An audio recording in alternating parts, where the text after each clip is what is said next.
নমস্কার বন্ধুরা, পিউটি রান্নাঘর 25-এর সবাইকে স্বাগত জানিয়ে আবারও চলে আসলাম একটা সুন্দর রেসিপি নিয়ে। ভিডিওটি না টেনে সম্পূর্ণ দেখতে থাকুন। রেসিপিটার জন্য এখানে আমি 2টো ডিম নিয়েছি। আপনারা চাইলে ডিমটা কম বেশি করে নিতে পারেন। এবার এখানে আমি অ্যাড করে দেব টেস্টের জন্য নুন আর সামান্য গোলমরিচ গুঁড়ো। এটা আমি খুব ভালো করে ফেটে নেব। ডিমটা আমার ফ্যাটা হয়ে গিয়েছে। চলে যাব আমি নেক্সট স্টেপে। দিয়ে দেব তাওয়াতে তেল। এবার যে ডিমের ব্যাটারটা আমি করেছিলাম সেটা এখানে অ্যাড করে দেব। দিয়ে এই পিঠটা আমি কিছুক্ষণ ভাজতে দেব। ডিমটা আমি উল্টে পাল্টে সুন্দর করে শক্ত করে ভেজে নেব। এটা আমার ভাজা হয়ে গিয়েছে। এটা এবার আমি তুলে নেব। এই কড়াইতে দিয়ে দেব আর একটু সরিষার তেল। তেল গরম হয়ে গেছে। এবার এখানে অ্যাড করে দেব একটা ছোট সাইজের পেঁয়াজ কুচি।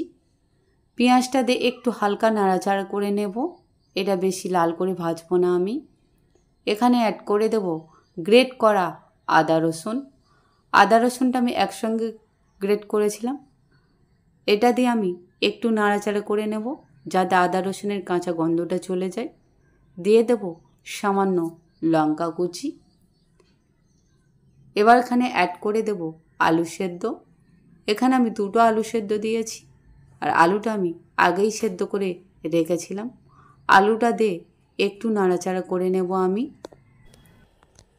এবার এখানে আমি অ্যাড করে দেব সামান্য লঙ্কা গুঁড়ো। এখানে যে যেমন ঝাল খেতে ভালোবাসে সেই অনুযায়ী দেবেন।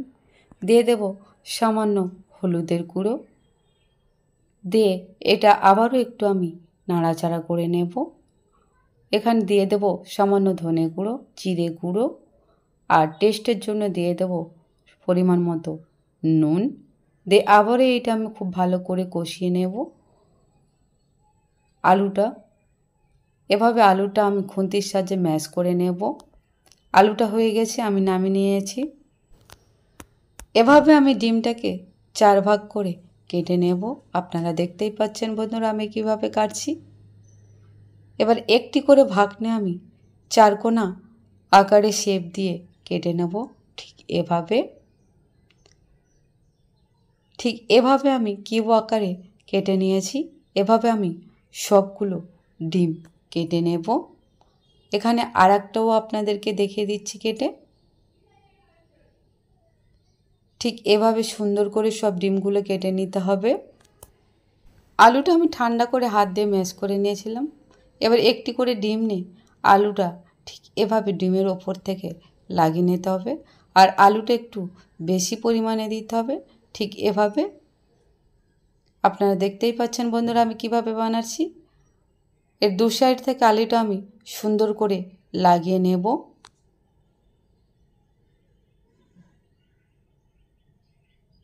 ঠিক কতটা সুন্দর লাগছে দেখুন বন্ধুরা। এভাবে আমি সবগুলো বানিয়ে নেব। এবার একটি পাত্রে আমি একটা ডিম নিয়েছি। আপনারা চাইলে ডিমটা কম বেশি নিতে পারেন। দিয়ে দেব সামান্য নুন। দিয়ে এটা আমি খুব ভালো করে ফেটে নেব। ডিমটা খুব ভালো করে আমি ফেটে নিয়েছি। এবার এখানে নিয়ে নিয়েছি টোস্টের গুঁড়ো।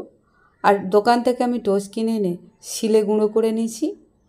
এই টোস্টের গুঁড়োর মধ্যে এটা খুব ভালো করে মিক্সড করে লাগিয়ে নিতে হবে। এটা আমি যে ডিমের ব্যাটারটা করেছি তার মধ্যে চুবিয়ে নিতে হবে খুব ভালো করে।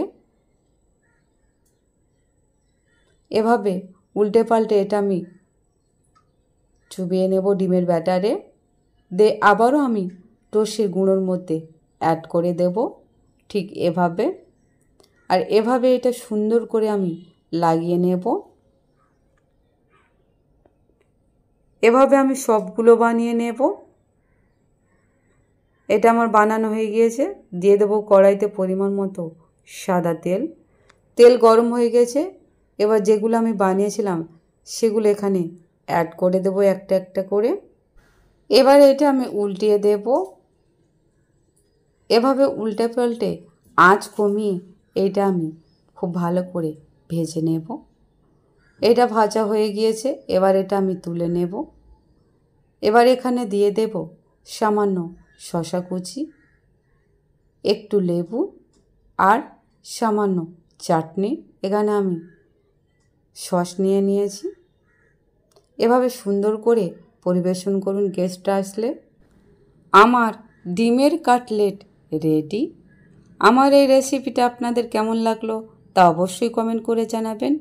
রেসিপিটি ভালো লাগলে লাইক, কমেন্ট, শেয়ার, সাবস্ক্রাইব অবশ্যই করবেন বন্ধুরা। ভালো থাকবেন, সুস্থ থাকবেন। ধন্যবাদ।